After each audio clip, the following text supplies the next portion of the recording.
இந்த டைட்டில் அந்த டைட்டில்லாம் வேணாம், மழை பிடிக்காத மனிதன் தான் வைக்கணும் அப்படின்னு ரொம்ப பிடிவாதமா இருக்கு. இன்னைக்கு அந்த டைட்டிலே இந்த படத்துக்கு ஒரு பிளஸ்ஸா மாறி இருக்கு. அதுக்கு நான் முதல்ல விஜய் மில்டன் சாருக்கு என்னுடைய நன்றிகள்.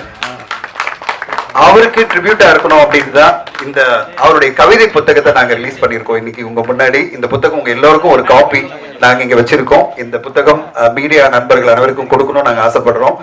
இந்த தேதியில ரொம்ப பிரமாதமான கவிதைகள். அதை எனக்கு புக் அனுப்பிச்சாரு. படிச்ச உடனே நான் சொன்னேன், சார் நம்முடைய டைட்டிலுக்கு ஆப்டா நிறைய கவிதைகள் இதுல இருக்கு, நம்ம வந்து நம்முடைய டீசர் லான்ச்லயே இந்த புத்தகத்தை எல்லா ஊடக நண்பர்களுக்கும் கொடுப்போம் அப்படின்னு நான் சொன்னேன். அவர் ரொம்ப ஹாப்பியானாரு. ஸோ அந்த புத்தகம் உங்க எல்லோருக்கும் இப்போ முடியும் போது, இந்த விழா முடியும் போது நாங்க கொடுப்போம். மழை பிடிக்காத மனிதன் டைட்டில் வந்து தமிழ்ல நல்ல டைட்டிலே வரல அப்படின்னு நிறைய பேர் ஊடகங்கள்ல கமெண்ட் பண்றாங்க. இந்த மாதிரி டைட்டில் வரும்போது எல்லோரும் ஆதரிக்கணும், அதுதான் ரொம்ப முக்கியம். அப்படி நிறைய டைட்டில் தமிழ்ல வரணும்னு நான் எதிர்பார்க்கிறேன். இந்த படம் ஏதோ டிஸ்கஷன் போயிட்டு இருக்காங்க. ஓகேவா, போலாமா? ஓகே, ஏதாவது ப்ராப்ளமாங்க? நாசா சார் அங்க பாருங்க, ஏதோ ப்ராப்ளமா? ஓகே, மழை பிடிக்காத மனிதன் டைட்டில் நாங்க 2021 ஆரம்பிக்கும் போது அந்த படம் வந்து ஒரு லாக்டவுன் முடிஞ்சு ஆரம்பிச்சோம். ஆனா அதுக்கு பிறகு நிறைய எங்களுக்கு வந்து லொகேஷன்ஸ் இதை வந்து அந்தமான்ல எடுக்கணும் அப்படின்னு அங்க பெர்மிஷன் கிடைக்காம, அது பிறகு நாங்க வந்து டியூடெமல்ல மேட்ச் பண்ணி, அது பிறகு அந்தமான்ல கொஞ்சம் எடுத்து பல இடங்கள்ல எடுக்கணும்ன்ற பெர்மிஷன் வாங்கறதுக்குள்ளே ரொம்ப பிரச்சனையாச்சு. இதுல மிக முக்கியமா ஒரு விஷயம் என்னன்னா, விஜய் மில்டன் சார் ரொம்ப தெளிவா இருந்தது என்னன்னா, ஃபர்ஸ்ட் நீங்க பார்க்கும்போது நாங்க காமிச்ச அந்த slide tribute to captain Thiru Vijayakanth sir.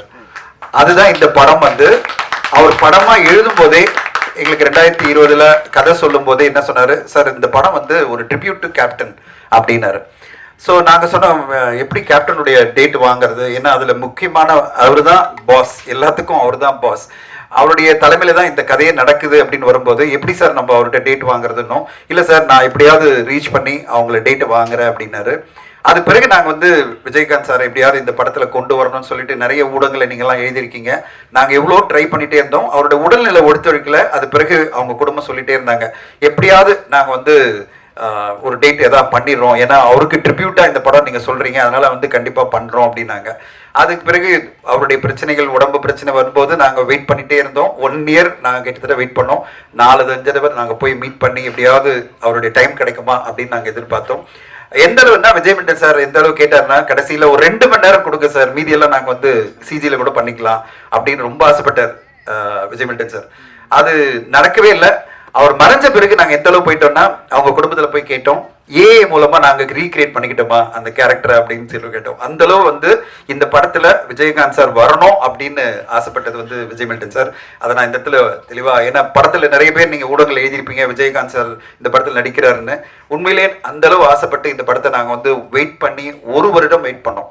ஆனா கடைசியில அவர் நம்ம கிட்ட இல்ல வரும்போது என்ன பண்ணலாம், ஏஎம் வந்து அவங்களுக்கு வந்து ரொம்ப சங்கடங்கள் இருந்தது. இப்போ ஏல இந்த படத்துக்கு நாங்க கொடுக்கணுமான்னு வரும்போது அப்ப நாங்க உட்காந்து பேசணும், விஜயகாந்த் சார் மாதிரி ஒரு லெஜெண்ட் நம்மளுக்கு இந்த படத்துல இருந்தால் தான் இந்த படத்துக்கு அப்ராப்ரியா இருக்கும், ரொம்ப கரெக்டா இருக்கும் அப்படின்னு நாங்க யோசிச்சு அந்த நேரத்துல நாங்க ஒரு லெஜெண்ட் கிட்ட போனோம்.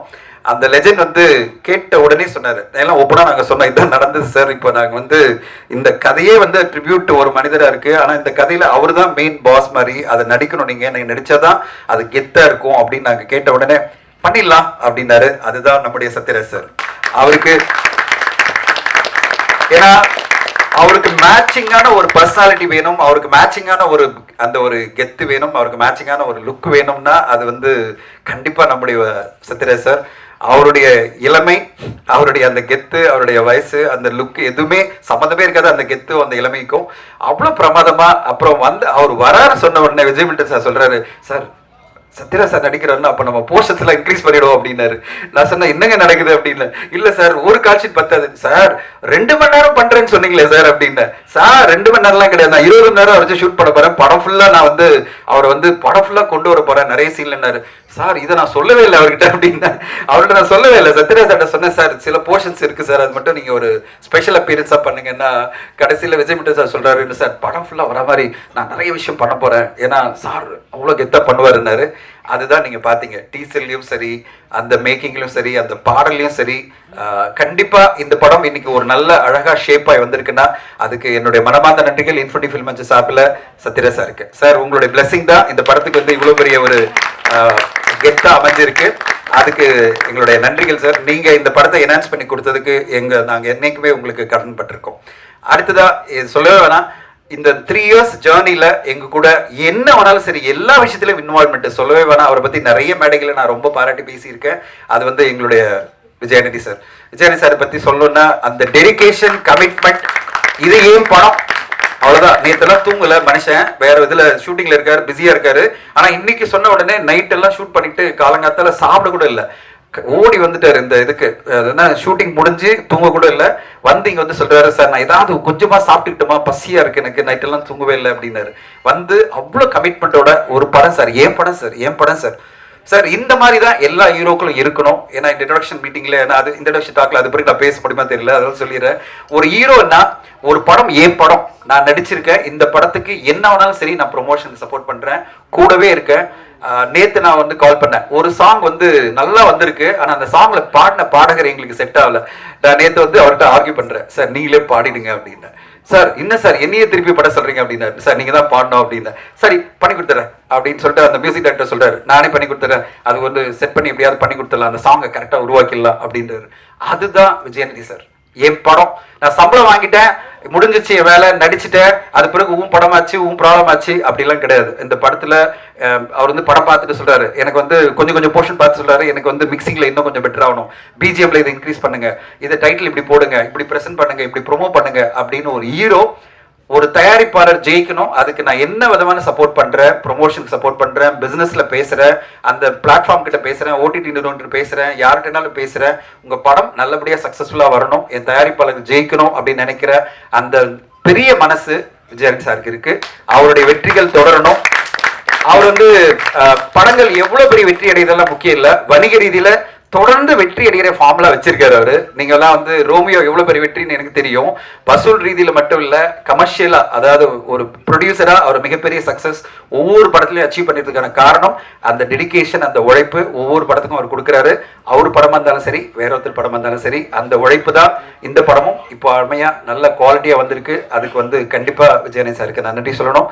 விஜய் சார் 3 வருஷம் நம்ம பயணிச்சோம். 3 வருஷம் ரொம்ப ஸ்ட்ரகிள், ரொம்ப போராட்டங்கள், ரொம்ப சண்டைகள், நிறைய ஆர்குமெண்ட்ஸ், நிறைய கிரியேட்டிவ் இதுல நாங்க 2 பேரும் ஆர்கியூ பண்ணோம். கமல் சார், பிரதீப் சார், நாங்கெல்லாம் நிறைய ஆர்குமெண்ட் பண்ணியிருக்கோம். ஆனா கடைசியில ஒரு குவாலிட்டியான, கவிதைத்துவமான, ஒரு எமோஷனலான, அதை விட மிக முக்கியமா அன்பை ஆராதிக்கும், அன்பை மக்கள் மத்தியில கொண்டு செல்லும் ஒரு நல்ல படத்தை கொண்டு வந்திருக்காரு.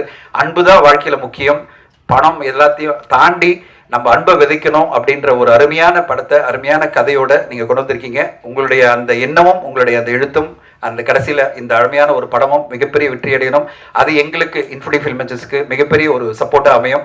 அதை எதிர்பார்த்து காத்திருக்கிறோம். வெகு விரைவில் இந்த படம் வரப்போகுது. இந்த படத்தில் நடித்த மேகா ஆகாஷ் ஒரு பிரமாதமான கேரக்டர். அவங்க ஃபேமிலிக்கு நான் மெசேஜ் பண்ணியிருந்தேன், மேகா ஆகாஷ்க்கு பவர்ஃபுல்லான ஒரு ரோல் வந்திருக்குமா, உங்க பொண்ணு ரொம்ப நல்லா நடிச்சிருக்குன்னு அவங்களுக்கு மெசேஜ் போட்டேன். மேகா ரொம்ப சூப்பரா, பாத்தீங்களா, உங்களை சுத்தி தான் டீசரே போகுது மேகா. ஸோ ரொம்ப சூப்பரா பண்ணியிருக்கீங்க, வாழ்த்துக்கள் உங்களுக்கு. அண்ட் பிரணீதி, கங்க்ராச்சுலேஷன்ஸ் ஆன் எக்ஸாம், நல்ல மார்க் வாங்கியிருக்கீங்க, பாஸ் பண்ணியிருக்கீங்க. ரொம்ப அருமையான கேரக்டர் இந்த படத்துல, ரொம்ப கியூட்டா, ரொம்ப பிரமாதமா இந்த படத்துல நிறைய விஷயங்கள் இந்த படத்துல உங்க சார்ந்து போகுது. ரொம்ப கியூட்டா பண்ணியிருக்கீங்க, வாழ்த்துக்கள் உங்களுக்கு.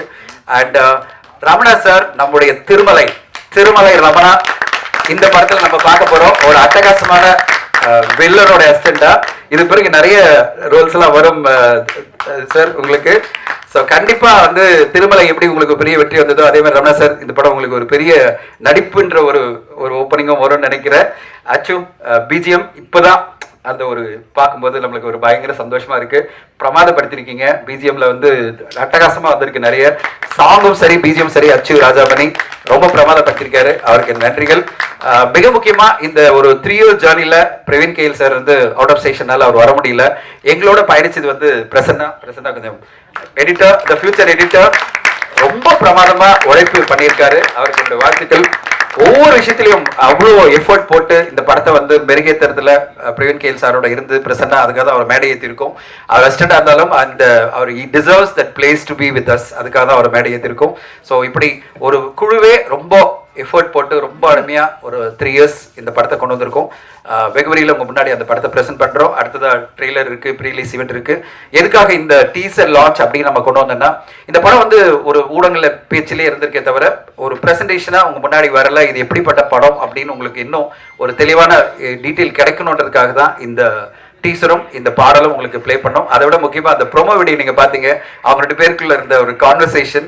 அவர் கேட்டார், நீங்களாம் வந்துருங்க சார், ப்ரொடியூசர்லாம் வந்துருங்கடா. நான் வேணா சார், நீங்கள் 2 பேருமே உங்கள் 2 பேரும் கலாச்சிங்க அப்படின்னு சொன்னேன். ரொம்ப அருமையாக அந்த ப்ரோமோ வீடியோ வந்திருக்கு. அதுவே உங்களுக்கு தெரியும் அவங்க 2 பேருக்கு இருந்த அந்த ஒரு கம்பராட்ரி எப்படி இருந்ததுன்னு சொல்லிட்டு. ஸோ நீங்கள் படத்தில் அதையே பார்க்க போகிறீங்க. அந்த புரிதலோட, அன்போட, நட்போட ஒரு நல்ல படத்தை விஜய் மில்டன் அவர்கள் நம்மளுக்கு கொடுத்துருக்காரு. இந்த படம் உங்களுக்கு வரும்போது நீங்களே பார்த்து நீங்கள் சொல்லணும். அந்த படம் வெளிவர வரையும் மக்கள் மத்தியில் இன்னும் போய் சேர வேண்டிய நிறைய ரிக்குவயர்மெண்ட் இருக்குது. ஊடக நண்பர்கள் அனைவரும் இந்த படத்தை அடுத்த கட்டமாக மக்கள் மத்தியில் கொண்டு சென்று ஒரு நல்ல ஒரு எதிர்பார்ப்பை உருவாக்கணும்னு உங்கள் எல்லோரையும் தாழ்மையுடன் கேட்டுக்கொள்கிறேன். இந்த படத்துக்கு இவ்வளோ சப்போர்ட்டாக இருக்கிற, இத்தனை வருஷ காலம் எங்க கூட பயணிச்சுட்டு இருக்கிற சுரேஷ் சந்திர சாருக்கும் நாசருக்கும் நன்றி. அண்ட் பிஆர்ஓ அவங்க 2 பேரும் ஃபுல் சப்போர்ட் இந்த படத்துக்கு. அண்ட் என்னுடைய டீமில் சரவணன், செல்லன் எல்லாருமே கூடவே இந்த படத்தோட பயணிக்கிறாங்க. ஸோ உங்கள் எல்லோருக்கும் நன்றி, ஊடக நண்பர்களுக்கு. அண்ட் அடுத்ததாக இருக்கிறவங்களாம் பேசுவாங்க. பட் இன்ட்ரொடக்ஷனாக எல்லாரை பற்றியும் நான் சொல்லி முடிச்சுட்டேன். ஸோ தட் ஒரு உங்களுக்கு கம்ப்ளீட்டாக ஒரு வியூ கிடைக்கும்னு சொல்லிட்டு தேங்க்யூ ஸோ மச். வந்து இந்த விழாவை சிறப்பித்த அனைத்து ஊடக நண்பர்களுக்கும் மனமார்ந்த நன்றிகள். Thank you so much.